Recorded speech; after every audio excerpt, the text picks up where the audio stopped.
Huh. Macam tu sekali kita tak ambil lah barang itu. Dah pukul 10 ni. Kau nampak Pok Mi? Lalu dah awal pada aku. Ya tak iya juga Aku pun tak ada nampak dia datang. Rasanya dia belum sikit lagi tu. Mai ada nampak Pok Mi tak? Ha? Pok Mi? Tadi kawan datang tadi ada nampak kereta dia parking tempat biasa tu. Untuk masuk lagi ke? Ha, tak jadi ni. Moh, kita tengok Pok Mi. Apa hal ke dia dalam kereta tu? Mau. Kan ada benda-benda kan payah ke kita. Mau. Kita Ya, kita main. Mau. Kita tengok.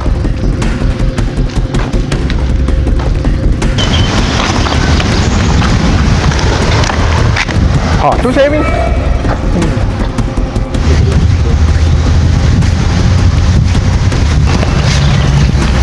Ha, saya Mi. Apa hal ni? Ada. Ha, kau kenapa saya Mi? Demam ke apa? Kau Pok Mi, yang macam-macam Pok Mi. Dah pukul 10 ni. Ada masalah apa khabar? Yang dia. Oh, aku mana tadi tidur tak cukup ni.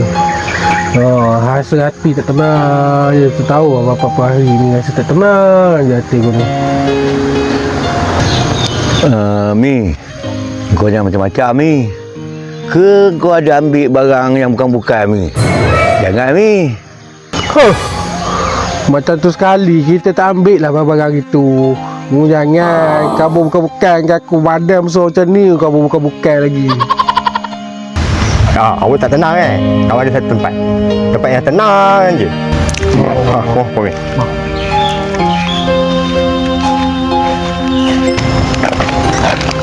Astaghfirullahaladzim. Betul lah Wi. Ni lah tempat yang tenang Wi.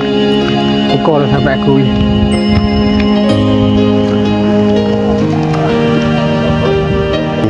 Kita sebagai umat Islam, sini adalah tempat yang paling tenang sekali. Mohonlah kita masuk. Ya.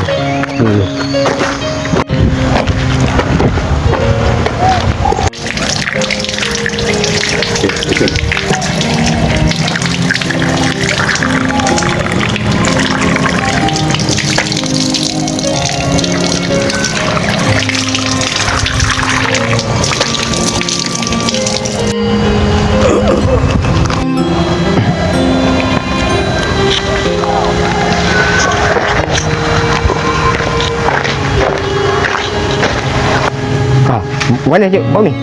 Dah tenang? Gimana? Lega dah ke? Ke rasa lagi? Alhamdulillah. Ada berasa sikit je. Okey. Alhamdulillah tu. Apa? Ada lagi? Aku ada lagi satu tempat. Jadi mesti confirm. Tenang je. Tempat apa pula kau ni Wi? Jom je. Kau ikut je aku.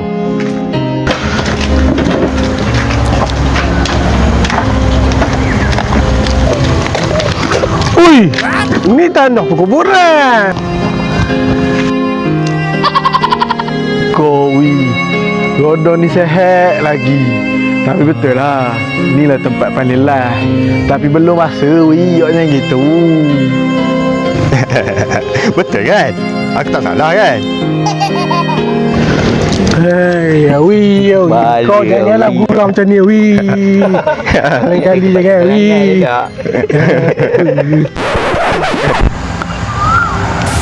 Hai, macam suara Pok Mi.